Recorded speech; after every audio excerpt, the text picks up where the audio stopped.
first road game, I would say. We were playing in someone else's like home territory. So, I mean, yeah, it's definitely these 2 weeks are exciting for us because I mean, that's what we come to Kentucky for these big games. So, Is there anything you can do as a team to prepare for these true road games, or is it just kind of you have to get in there and feel it out first?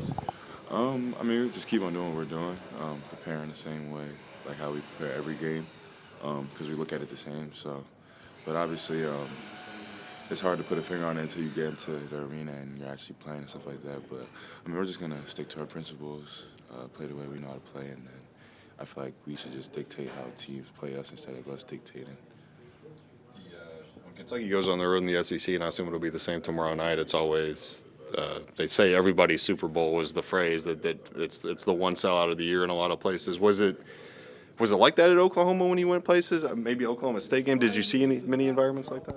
Yeah, I mean, I've seen a couple environments, but that's definitely something I'm still kind of adjusting to, like just the other team's perspectives of how obviously it's Kentucky, so they're gonna play their best, and a lot of players are gonna do things that they don't usually do just because it's a bigger atmosphere and stuff like that. So I say that's something I'm still adjusting to, but I mean, it kind of just puts you in a mode where you just have to be sharp at all times and always ready to play. Is it obviously previous Kentucky teams? It was a whole lot of freshmen. Is it a little different when even if you haven't seen something quite like that? I mean, you played in a bunch of Big 12 arenas. Yeah, I mean, I'm just kind of looking at it like any other game, really, because like you said, I played in big games even before I got here too. So I'm just obviously it's a whole different it's a different feel, different environment, but I'm still trying to keep it like kind of low key because that's when you kind of get out of character when you start just like living to that or trying to like expect the hype or like live in the hype and stuff like that. So I mean, I'm just trying to keep it all the same, really. What are some of the strengths that you all have seen out of Clemson so far on tape? They're a physical team as well. They're pretty big, I would say. They got good players, really. So.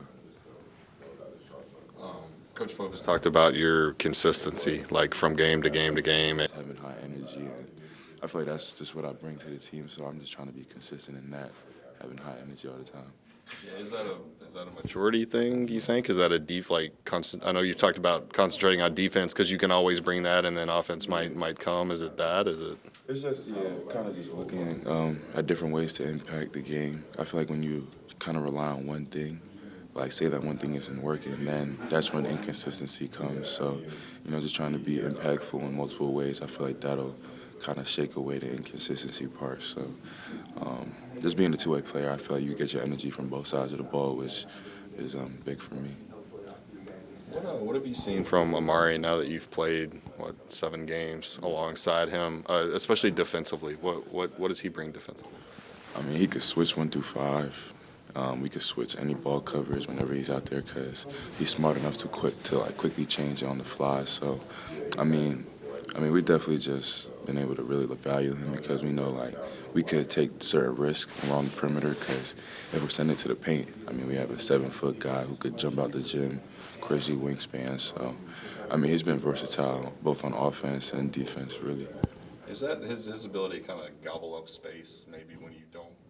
Is that something you had to get used to early in practice, early in the summer? I imagine he's a guy who kind of comes out of nowhere to block shots. Yeah, I mean, we actually have something that Coach AB always talks about. It's like different level of finishes. So 1 is like a low finish, 2 is medium, and then 3 is like high, and then 4 is like super high, like on the backboard. So whenever he's in the paint, you gotta go to 3 or 4 because obviously anything below that, he's cleaning it up. So.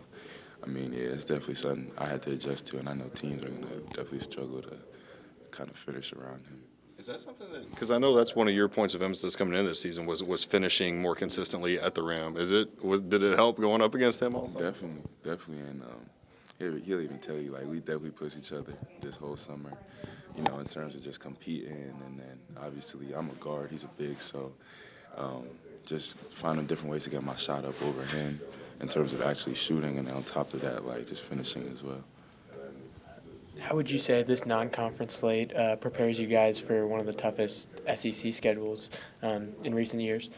I would say because, these last 2 games that we had, we were kind of the teams we were playing were pretty physical. And on top of that, we got the wins in different ways. They weren't all pretty. So, it's going to be like that in conference. And just in different games where things may not always fall. You just have to find different ways to make an impact and win. So I would just say that kind of prepared us in terms of like when we're not playing our usual game. Just find different ways, and then we just got to always be physical as well. How much is the staff talking to you guys about preparing for conference play?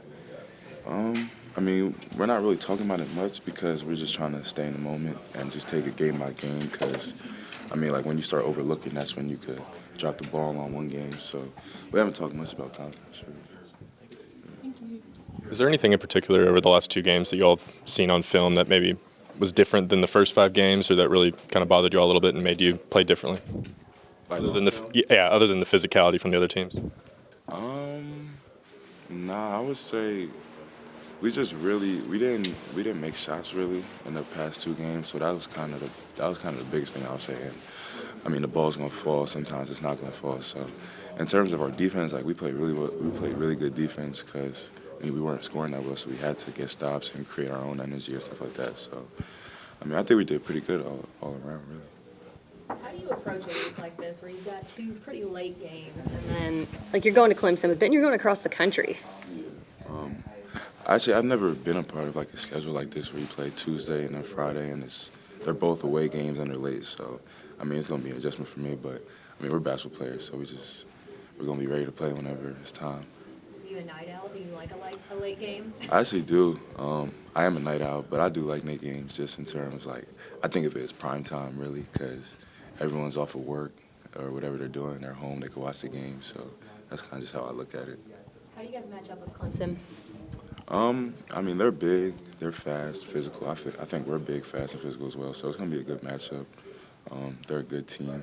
We got a lot of old guys as well. So it's gonna be definitely a good battle. I know you guys went to Atlanta, but your first true road game. What are you guys kind of expecting out of this environment? Obviously, we were actually just talking about it. Just being on this end, a lot of people are going to play hard because it's Kentucky. It's going to be probably one of their biggest games of the year. So just knowing that the other team's going to give it their all, and then on the other side, the fans are also going to give it their all. So, just can't let any environment be too big for us and just state our own principles and just do the things that we know how to do. I know the Duke game was at a neutral site, but it was still away from home. You guys had to rally, pull together. What did that do for your team? Bunch of new guys playing together, you're on the road, now you're looking at 2 road games.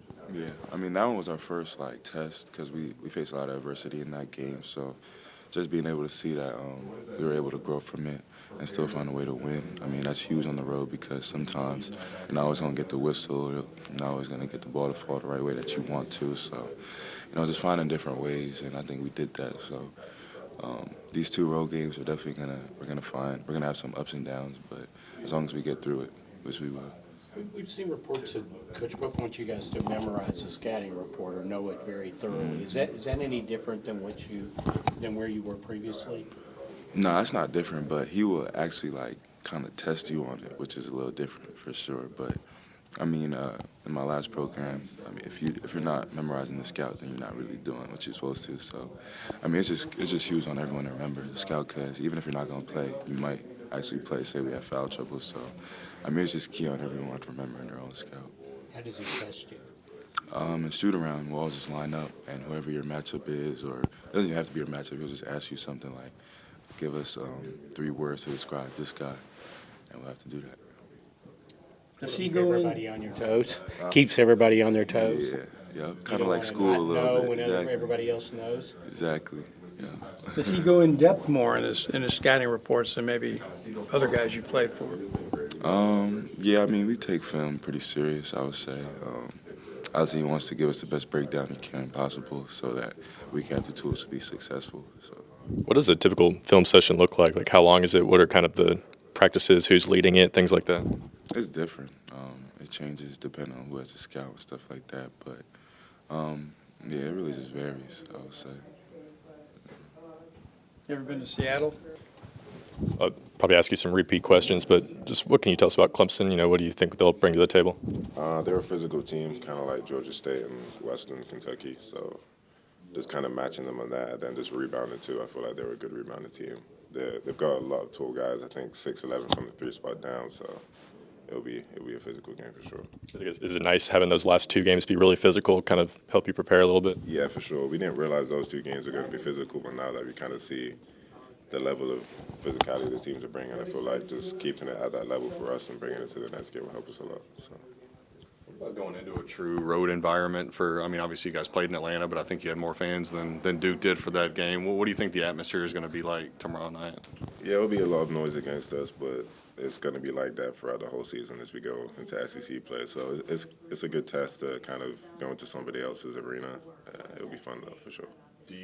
Are you looking forward to seeing something like that much crowd angst, I guess, coming at you? I mean, I guess. Yeah, it's just like any other away game I've had in the past, but yeah, it'll be fun. Talk to us post-game about turning the emotion and everything, the physicality, into more focus. Does he, bring that up to you guys, or is that just something that's just understood amongst the group? Yeah, he brings it up a lot, especially when we're frustrated. Turning frustration into fire is something he says a lot. So just knowing even when things ain't going our way, just to make sure that we're still giving our 100% effort, hustling, and things like that. So that's something he reminds us a lot about. So. The little skirmish that happened Friday night when he got you in the back. You might have been asked about it earlier, but was it nice to know that your teammates kind of swarmed to your protection there, that they had your back in that? Yeah, I kind of knew they had my back before that, just because of how we are as a team. But it was good to see that and just how much they cared and how we responded from it too. So. Did you see Coach holding back one of their players too? Yeah, I seen that. I was surprised he was on the court, to be honest. But just like the rest of the players, he's always got our back too. So.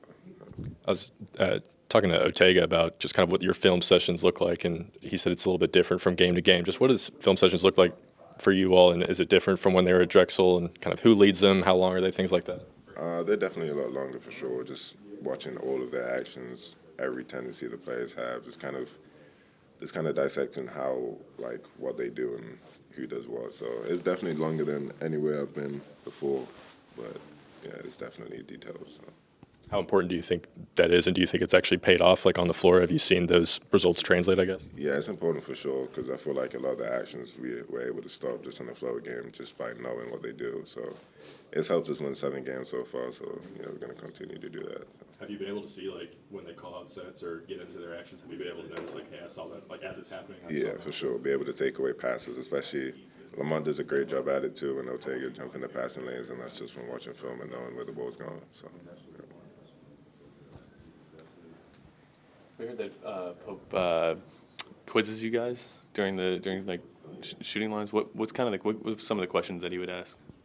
The main one is to describe who we're guarding in 3 words. It's kind of tough to kind of describe someone using 3, and you can't even say either because that counts as a word. So yeah, I feel like that's the toughest one. But going into that practice, we all kind of got one on our mind just in case our name gets called. So we kind of know it.